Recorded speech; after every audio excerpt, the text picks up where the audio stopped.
السلام عليكم. أهلا بكم في عالم التطبيقات.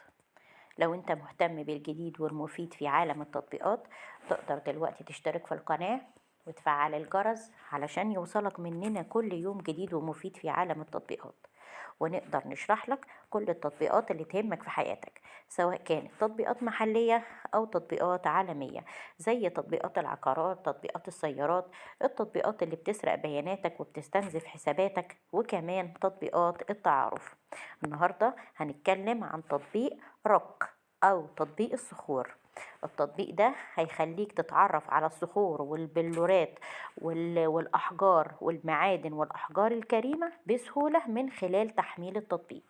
التطبيق ده مساحته 39 ميجا بايت، وحجم عمليات التنزيل اللي تمت للتطبيق إلى الآن أكتر من مليون عملية تنزيل تمت للتطبيق، وده بيدل على انتشار التطبيق وأهميته.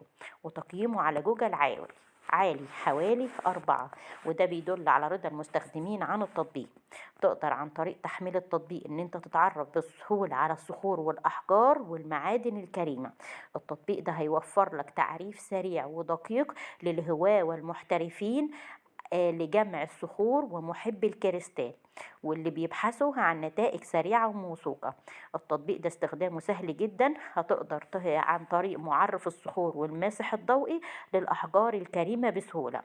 تقدر كمان ان انت تبحث عن الصخور والبلورات والمعادن حسب اللون او الخصائص، وتفهم مصطلحات والمفاهيم الجيولوجية بسرعة جدا. التطبيق ده مثالي للجميع، ولهواة الجمع والصانع المجوهرات. تقدر تكون قاعدة بيانات كبيرة جدا واسعة من الأحجار والمعادن والألماس، وتقدر تتتبع الصخور والأحجار الكريمة المفضلة يديك، وتحصل على نظرة ثاقبة للجوانب الفريدة لكل عينة. التطبيق ده من مميزاته كمان إن هو بيعمل لك قاعدة بيانات شاملة لكل الصخور والمعادن والأحجار الكريمة، وبيديلك صورة عالية ليهم وأوصاف مفصلة، وسهل جدا إن أنت تتصفحه بسهولة. أتمنى أكون وصلت التطبيق بشكل سهل وبسيط، وياريت بعد تحميل التطبيق كل واحد يقول رأيه في التعليقات، سواء كانت تعليقات إيجابية أو تعليقات سلبية، علشان كلنا نستفيد من التطبيق. اشترك دلوقتي في القناة وفعل الجرس علشان يوصلك مننا كل يوم جديد ومفيد في عالمنا، عالم التطبيقات.